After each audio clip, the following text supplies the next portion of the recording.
All right, welcome into another edition of Silver Lining Podcast. I'm Adam. Next to me is Rex. We're actually in the same spot this time. We always love getting together and doing the podcast with each other. I know a lot of you have commented saying you like that as well. Most of the time, I'm in Arizona, and Rex is in Utah, and we're in different rooms. But this has been a great time here in San Diego. And while we're on this mini vacation, our brains start flowing and we start talking, and then we get ideas, and we're always thinking about how to improve the podcast and how to help more people.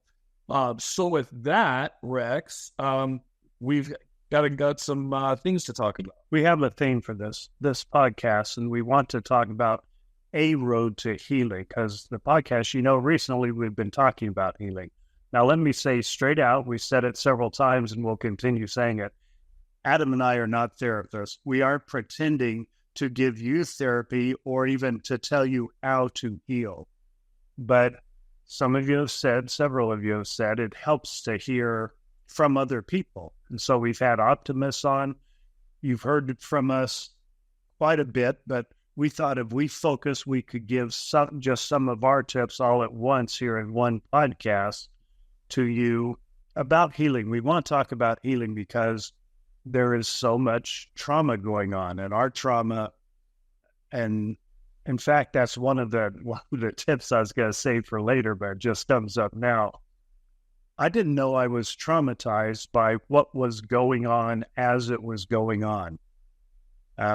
Talking about the Lori and Chad situation, the kids missing, the kids being found, the charges, following the story all along. And a lot of the time we're like all of you, like everyone else, following the story the way you did in the media. There's very little inside information going around in the family. Now, we talked about it a lot. There's a lot of speculating, but as far as the details and the documents, we didn't get those until they came through the media like you. So with all of it going on, it was not a thought in my mind that I'm getting traumatized, that this is affecting me in a different than normal life way. I knew the events were different than normal life.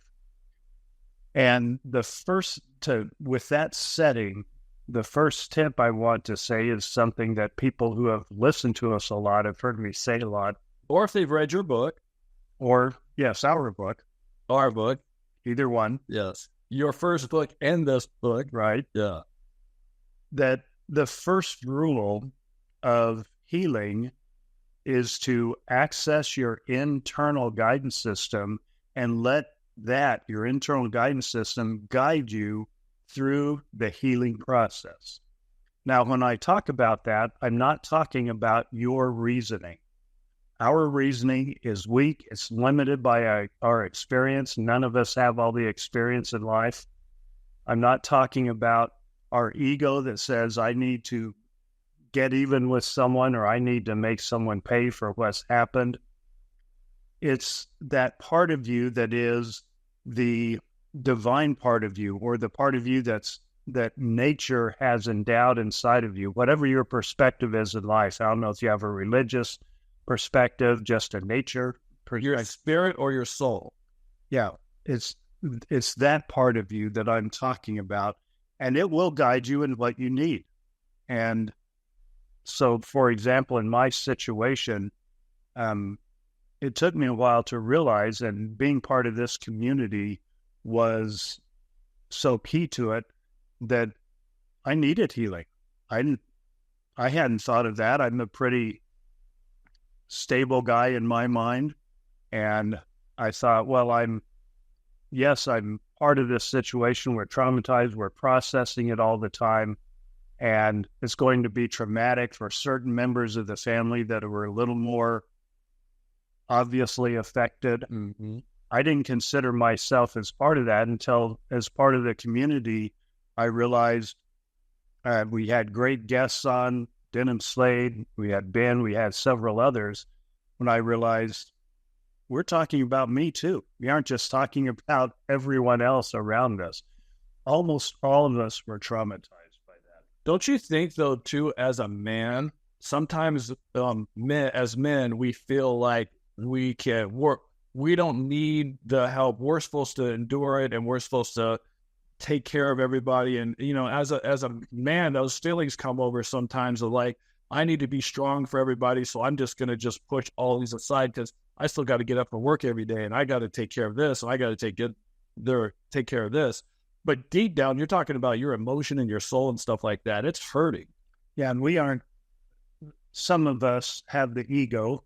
I'm talking about me now. Have the ego that yes, because I don't have you have the ego between. Well, mine's very obvious.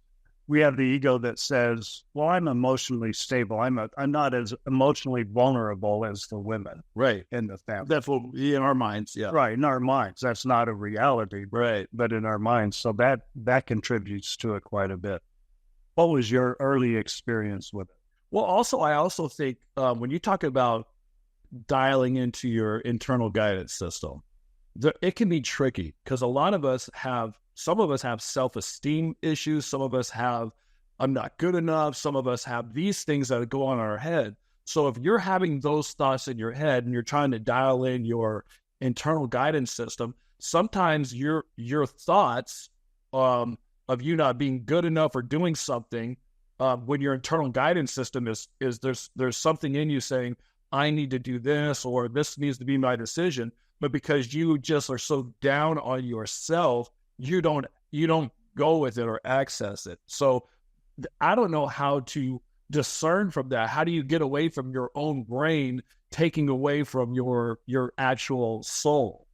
Yeah, and if you're like me, where this is early on in your quest to figure out how this internal guidance system communicates with you, it's not easy, but it's simple. We can all look back. Usually when you look back, you can assess, oh, I shouldn't have done that. Oh, I should have done that. That's your internal guidance system weighing in on the judgment. Because in this situation, you may or may not follow it. It's easier to look back because your internal guidance system isn't emotional. And in situations, we're caught up in emotion. Right. And so looking back, again, being part of this community, looking back, I started realizing, well, this has affected me too.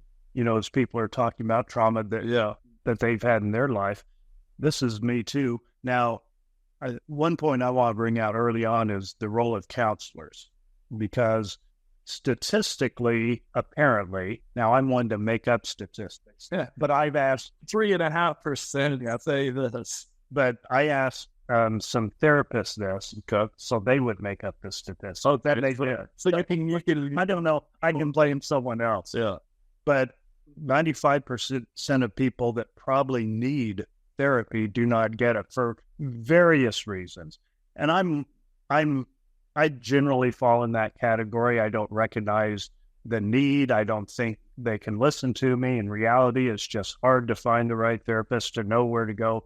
There are all the reasons for not getting therapy, okay? And I'm not going to sit here and tell you need therapy or you don't need therapy. That's what you need your internal guidance for. And you need to go and find someone you can connect with that can help you.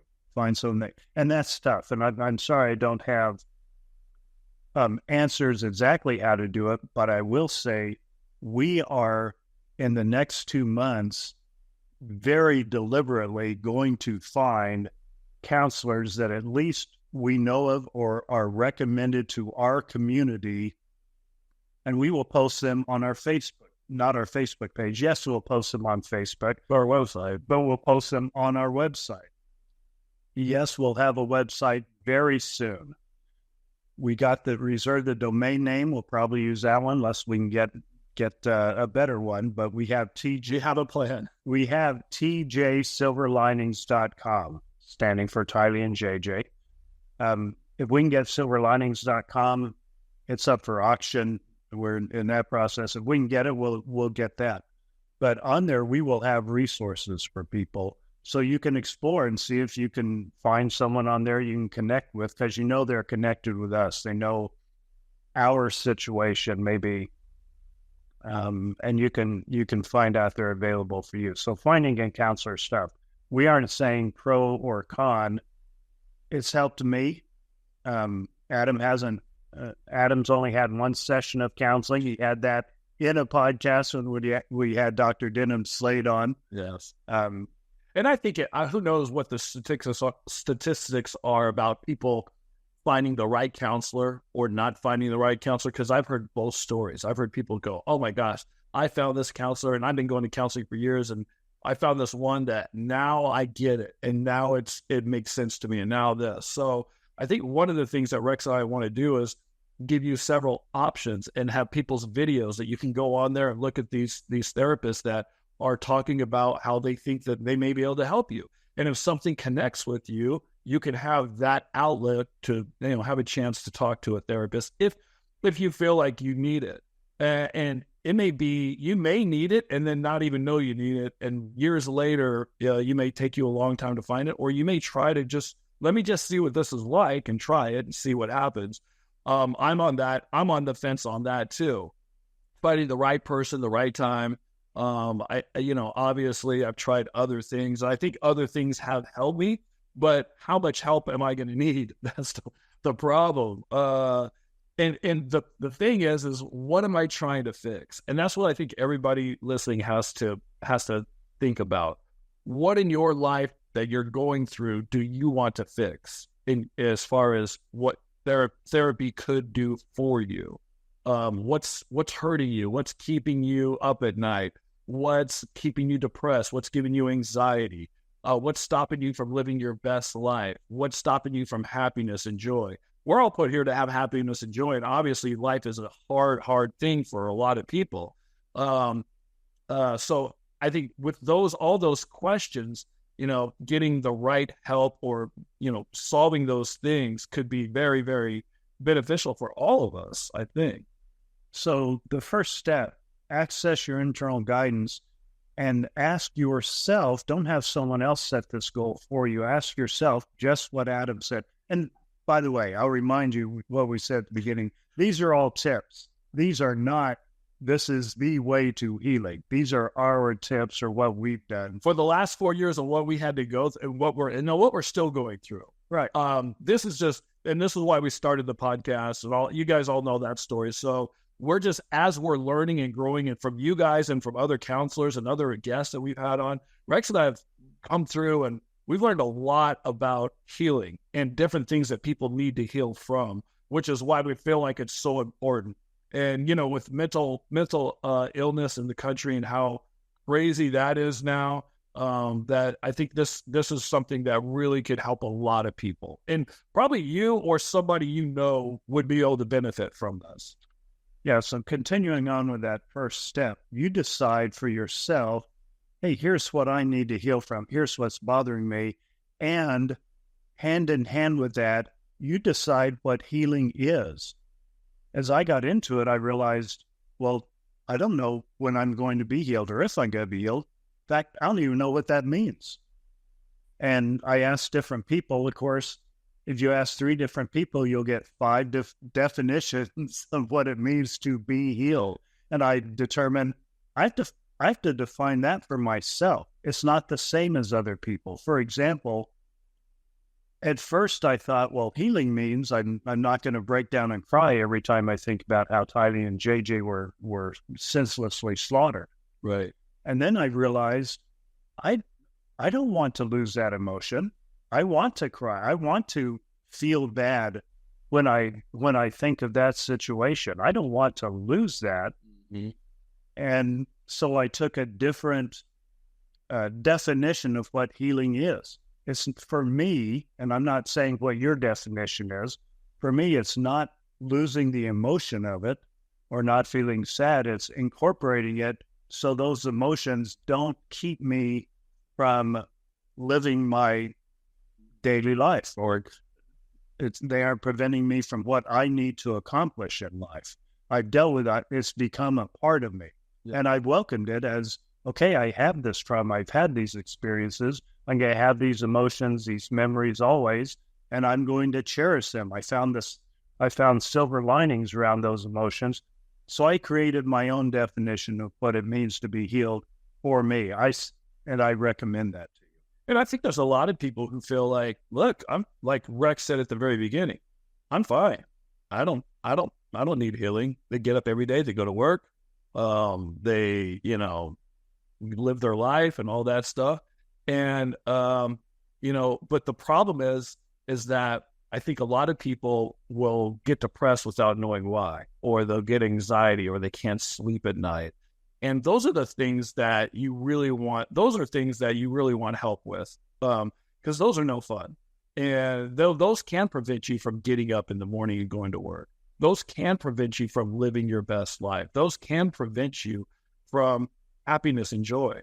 So as we go forward and try to live our daily life, we all have to get up and go to work. We have this program, we have our kids, we have friends, we have, all these things going on. Sometimes we get so busy that we forget about us and how we can be better for other people and ourselves and be happier by just trying to figure out how to heal. And what healing means to you, the same thing that Rick said, find a definition of what would make you happy. And maybe something very small would make you happy and you would feel better. So, and maybe a counselor can help you with that, or, watching some of these podcasts. I don't know. And here's another tip, because that's all we're doing is giving tips. When I realized I needed counseling is when several people, including the counselor I went to, several people said, so what did you experience? And this happened when I went to the trial, to Lori's trial. Mm-hmm. Took my 3 daughters. In my mind, I said, I'm just going to help them. I'm going to, I'll drive. I don't care if I go in the trial or not. I'll just drive and be there for them, support them. And then at night we got a verbo so we could sit down and just talk and process, because that's what we did. We processed. Processing, wonderful tip. To finding people that are safe for you to process. Yeah. That was wonderful for us, but I ended up going in because we got seats. I wasn't going to go because it's hard to get seats. I could take them anyway. But we got seats from the very kind victims advocate there in Boise. Actually, she was from Idaho Falls, but she was there. The trial was at Boise. And so I said, well, heck, I'll go then. And then as we walked in the first time, the media just converges, especially family members of Lori hadn't come to the trial yet. And so they were very interested. My daughters wanted no part of that. And so when we got in there, I said, hey, from now on, I'll talk to the media. It doesn't bother me to talk to them. And you guys can kind of slide behind me. And so I ended up doing a lot of media interviews, and here we are today from that. But the point of all that isn't the media. It is, I ended up in the trial and experience. I wasn't ready for that experience, emotionally, personally, psychologically. I just wasn't ready.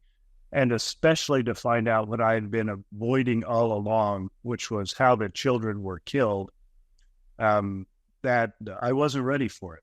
And one of my daughters that was there, I looked at her at the lowest part emotionally for me, and she had the right look on her face. I didn't know what it was. I said, What are you experiencing? She said, I am so enraged right now. And I said, that's what I need. And so I grasped onto that. So I got enraged.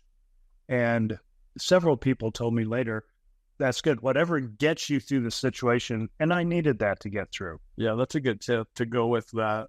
And not try to fight like against what your body and your mind is telling you. Yeah. But I found out, people told me, okay, rage, whatever gets you through, fine. But that's covering up something you need to process and you need to deal with. And that was where I got help professionally, and from some other people that weren't professional, that just are wise people that are in my life. They were safe. I could talk to them. So that's where the counseling came in, and a tip that you need to dig deeper than the initial very strong emotions, because there's more down there.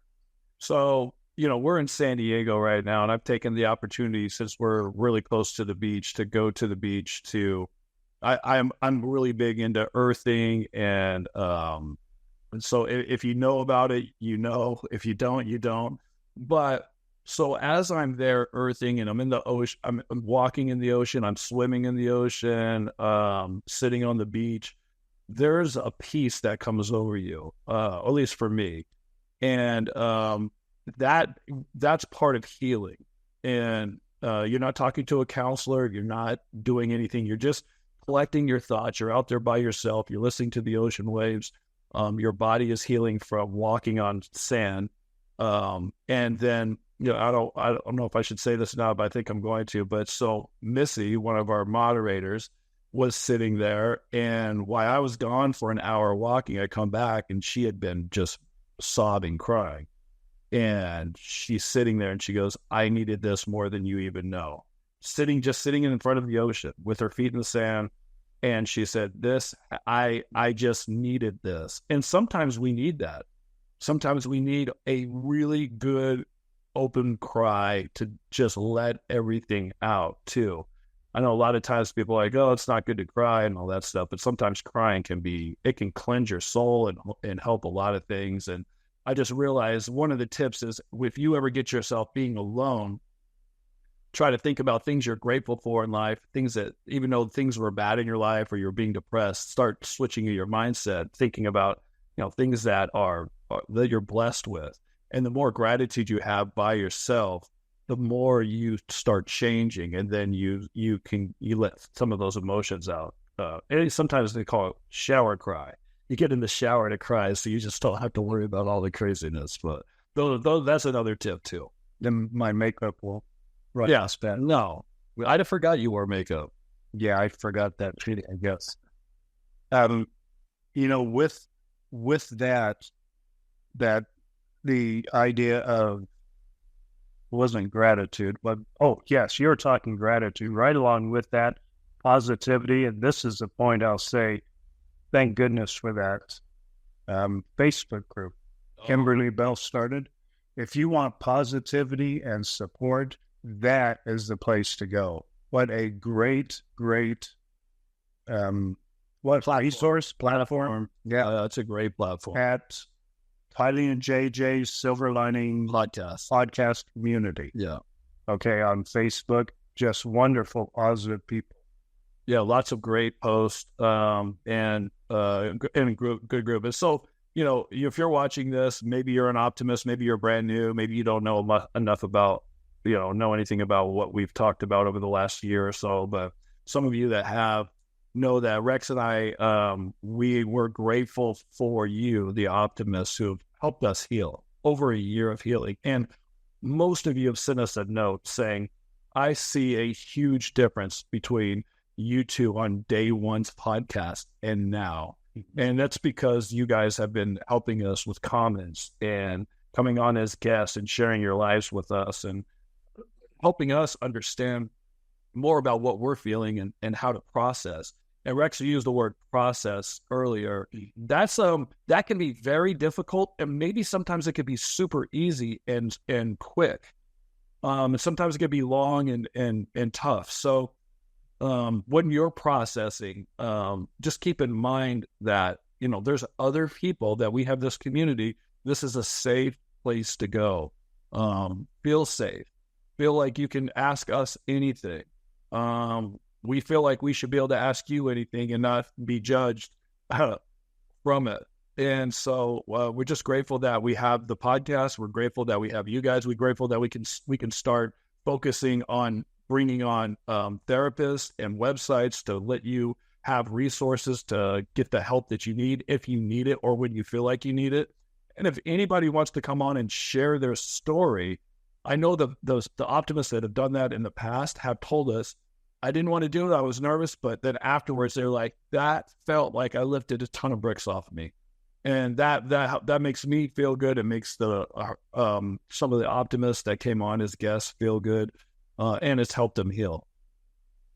Some of the people early on, we had some trolls early on, and they kind of lost interest because we didn't engage them very often at all. Yeah. And people that are negative don't necessarily like being around a positive atmosphere. So once in a while, people make negative comments, and we try to understand them, but Kimberly is such a great administrator of the Facebook, and Lindsay Gandy helps her quite a bit. We're grateful to both of them. They're great administrators, and they don't allow much negativity on that, and thank goodness for that. That is a place where we want positivity and support for each other. It's not a place to hash out the details and the disagreements from the case, this case or any other case.